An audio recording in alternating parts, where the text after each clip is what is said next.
Margins એક decline આપણને બતાવી રહ્યા છે. કઈ રીતે જોઈ રહ્યા છો ઓરો ફાર્માને?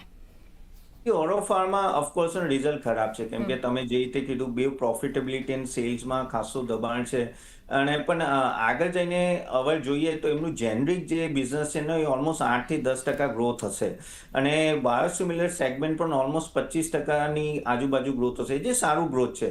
યુએસનું રેવન્યુ થોડું ડિક્લાઇન થયું છે, પણ આમાં શું થયું છે કે ફાર્માનું એઝ અ હોલ તમે અગર 3 દિવસ પહેલા જે આપણે આઈ થિંક ટ્રમ્પે કીધું કે 17 કંપની પર આપણે રોક રખાઈ રહ્યા છે પ્રાઇઝિંગ માટે. ઓફકોર્સ એ કોઈ પણ ઇન્ડિયન ફાર્માને ડાયરેક્ટ ઇમ્પેક્ટ નથી આવ્યો, પણ એ સેન્ટિમેન્ટ થોડું ફાર્મા કંપનીઝ માટે કામ પડશે, એમાં ઇમ્પેક્ટ આવશે. યુરોપિયન સેલ્સ જુઓ તો આ લોકોનું 18% થોડું ડાઉન છે.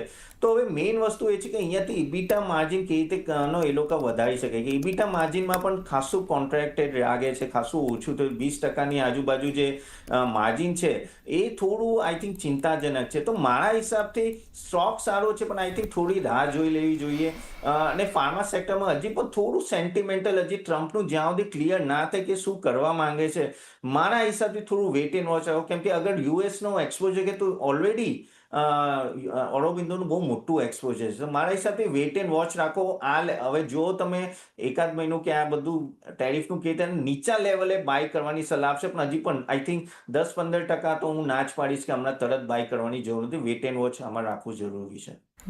વેટ એન્ડ વોચ ઓવરઓલ એક વ્યૂ ફાર્મા માટે પણ બનતો દેખાડી રહ્યું છે ને આજે ઓરો ફાર્મા પણ ખરાબ નંબર્સને લીધે ફોકસમાં રાખીશું. મોતીલાલ